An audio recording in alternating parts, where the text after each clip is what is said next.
Author, producer, and director Ron Kaufman, whose works include Superpower and Machete Kills, passed away Thursday night in Las Vegas following what appeared to be a heart attack. He was 51. Chad Verdi, the film financier for The Irishman and a number of Kaufman's previous and future projects, confirmed Kaufman's passing. The Long Island native, who has long been a producer for Robert Rodriguez, is most renowned for co-directing the Emmy-nominated documentary Superpower with Sean Penn. It followed Volodymyr Zelensky, the president of Ukraine, as he rose to power.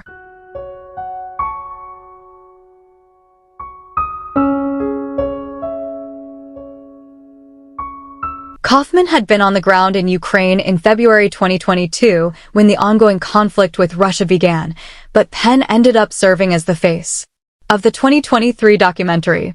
Kaufman had spent the weeks before Russia's invasion in Kiev and had spent the first dangerous days of the war in the Ukrainian leader's bunker.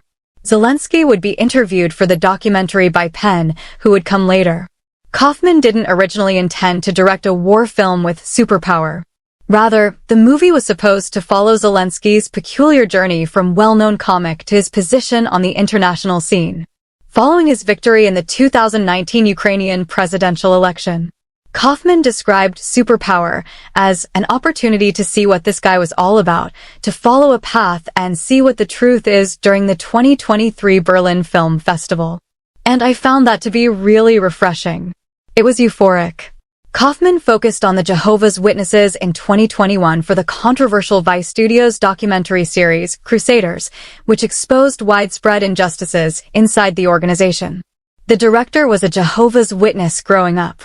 The filmmaker from New York moved to Austin earlier in his career and collaborated with Robert Rodriguez, producing a number of the Dimension director's successful movies, including as Sin City, A Dame to Kill for, Machete,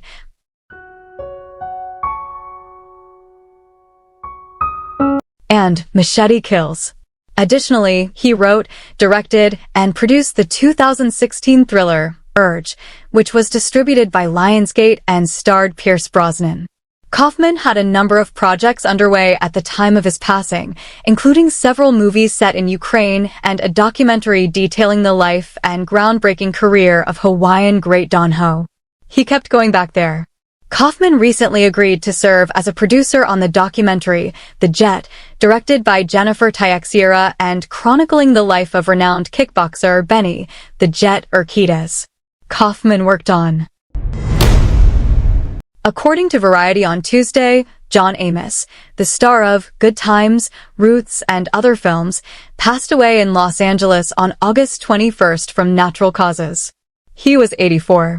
In a statement, his son Kelly Christopher Amos said, "I share with you my deep sorrow that my father has transitioned. He was a man with a golden heart and the sweetest disposition.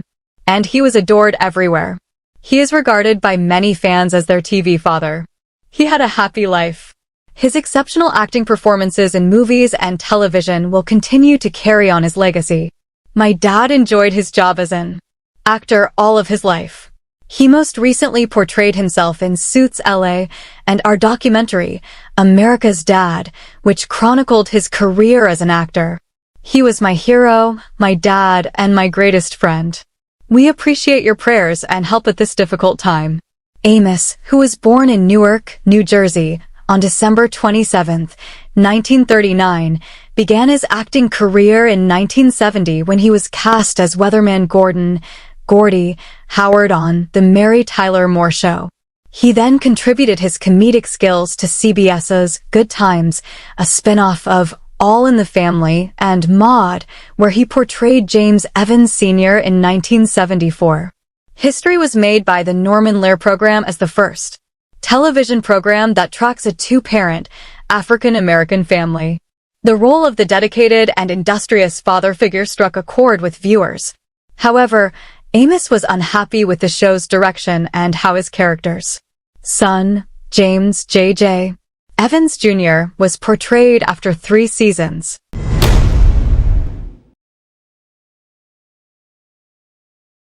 The star of Good Times, Roots, and other movies, John Amos, died on August 21st in Los Angeles from natural causes, Variety reported on Tuesday.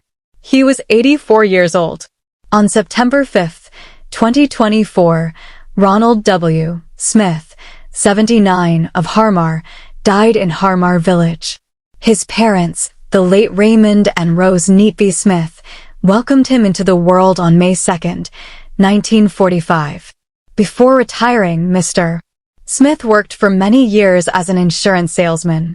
He then went on to work at Get-Go in Fox Chapel. He loved the Pittsburgh Steelers, gambling, and horse racing. He loved attending church and was a member of the choir.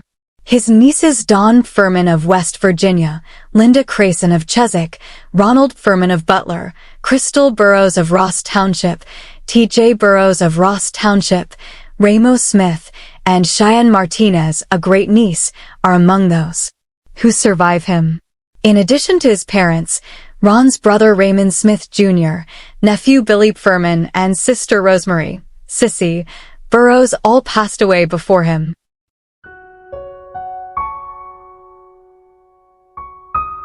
Friends will be welcomed at the Charles B. Jarvie Chesapeake Funeral Home Incorporated, 1607, Pittsburgh Street, from 10 a.m. until the blessing ceremonies at 12 p.m. on Monday, September 16, 2024.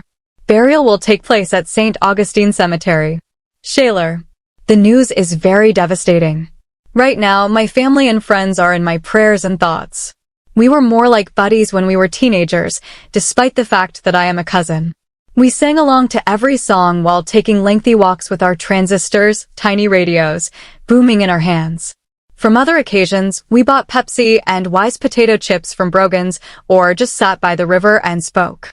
Store and listened to the jukebox while playing pinball in their rear area, which they created for all children to enjoy.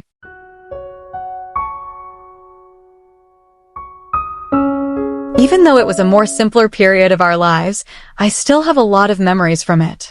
Unfortunately, once I left PGH, we would no longer communicate, but when I went back to visit, I discovered that Ronnie had taken up bartending, which he loved, especially at Prasnikers.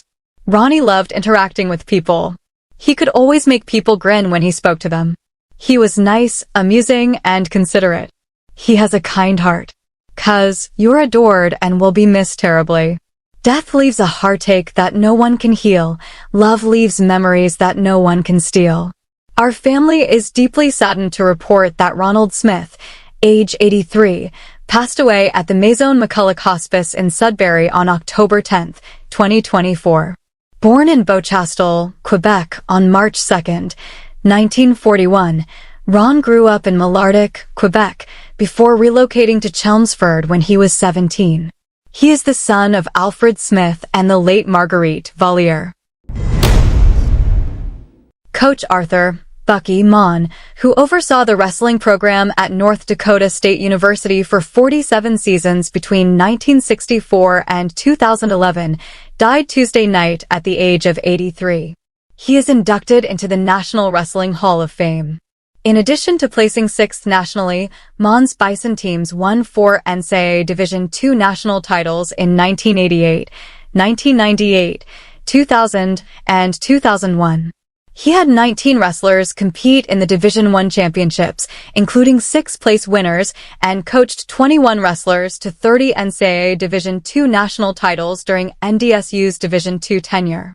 NDSU led by Mon to 17 North. In addition to coaching 88 NCC individual champions, he won Central Conference crowns, including 9 consecutive from 1982 to 1990. Additionally, Mon led the Bison into the Division I era of the program with success. He sent 5 wrestlers to the NCAA Division I championships and coached 5 Western Wrestling Conference champions. Mon's dual meet record at the end of his 47-year Bison career was 467 wins, 157 losses, and 13 ties.